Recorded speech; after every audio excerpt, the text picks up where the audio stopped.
August 26ಕ್ಕೆ redefine ಆಗಲಿದೆ ಭಾರತೀಯ ಚಿತ್ರರಂಗ.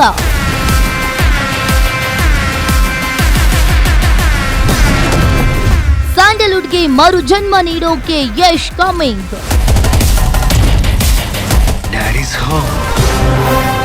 ರಾಕಿ ಬಾಯ್ ಸ್ಟೇಟ್ಮೆಂಟ್ ಜೊತೆ ನಿಜವಾಗಲಿದೆ ತಾರಾ ಮಾತು. ಈ ಲೆವೆಲ್ಗೆ ಅವ್ರು ಮಾಡೋದಕ್ಕೆ ಮುಕ್ಕರಿಬೇಕು. ಶ್ರಾವಣ ಬರ್ಲಿ, ಅವ್ನು ಟಾಪ್ ಆಗಿ ಬರ್ತಾನೆ. 8 ನಂಬರ್ ಅಲ್ಲ, ಗೇಮ್ ಚೇಂಜರ್, ಅದೃಷ್ಟದ ಸಂಕೇತ.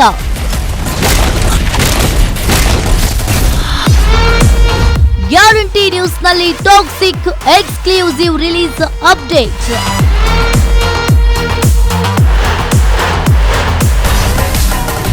Daddy arriving. ಗ್ಯಾರಂಟಿ ಪಿಕ್ಚರ್ ವೀಕ್ಷಿಸಿ ಸಂಜೆ 7:30ಕ್ಕೆ.